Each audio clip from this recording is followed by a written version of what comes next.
Hey everyone and welcome back to my channel. I'm super excited about today's video because today we're gonna dive into a book that's been a total game changer for me. It's The Happiness Trap by Russ Harris. I hope I'm pronouncing it right, I don't know. And trust me, you're gonna want to stick around for this one because we're talking all about how we've been doing the happiness wrong. Yeah, you heard that right. You know when you're scrolling through social media and it seems like everyone is living their best lives? Well, you're over there feeling like you're stuck in a constant hamster wheel or self-improvement. Well, spoiler alert, you're not alone. That's exactly what the happiness trap helps us break free from. So let's dig into it and let's get started. So let's take a moment.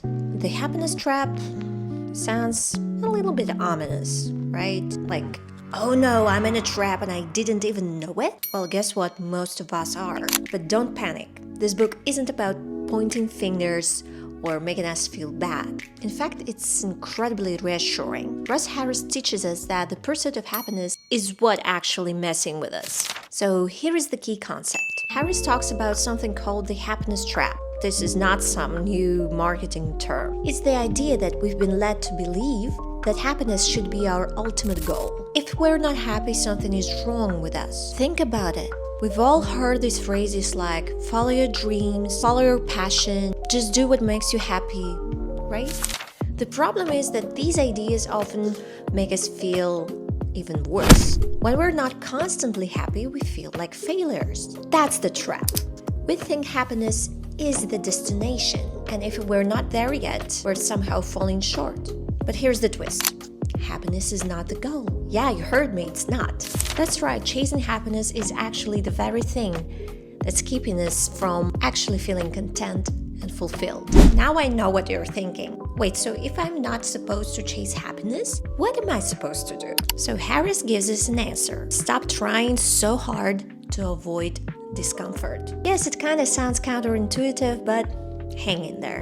So the happiness trap introduces us a revolutionary concept, ACT, which is acceptance and commitment therapy.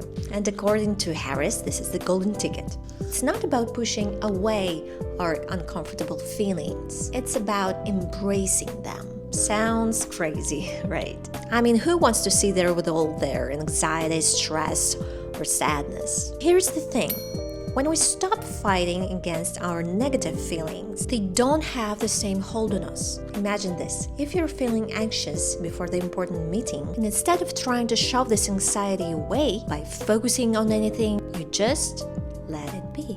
You acknowledge it. Okay, anxiety, I see you. I feel you. You don't try to outrun it. And suddenly this anxiety loses its power. It's still there, but it's not driving the bus anymore. But don't get me wrong, this is hard. It's much easier to scroll through Instagram, binge watch a show, or have a whole conversation with yourself about how you should not be feeling these feelings or these emotions. But Harris tells us, if we can learn to accept these feelings, we make space for other feelings too. Peace, focus, or resilience. And guess what? That's when you start noticing that contentment that exists within you, right alongside discomfort. So let's get real for a second. Most of us are constantly trying so hard to get away from hard feelings. And I get it, as I said, no one wants to feel anxious or sad. But the more we're trying to push them away, the more they're coming back. It's like a bad axe. Actually, there is something really powerful Harris tells us in his book. We are not here to be happy all the time. Life isn't a non-stop vacation. It's about living fully in all its messy, unpredictable, imperfect glory. It's about accepting the discomfort and still moving forward. We don't have to be perfectly happy to live fulfilling life. So let's break it down. The book isn't about feeling bad. It's about getting real with ourselves and learning a few tricks. Mindfulness. You don't have to sit on a cushion for hours to practice mindfulness. It's about being present, right here, right now. Mindfulness helps us notice what is going on in our minds without letting it run the show. Second, diffusion. Harris introduces this concept to stop getting caught up in our thoughts. Instead of thinking, I'm a failure, you can start thinking, I'm having the thought that I am a failure. The small shift can be so powerful in breaking free from negative spirals. Third, clarifying values. We all have values, but do we always live in line with them? Harris pushes us to figure out what is really important in our lives. It's not happiness, but the things that bring us meaning.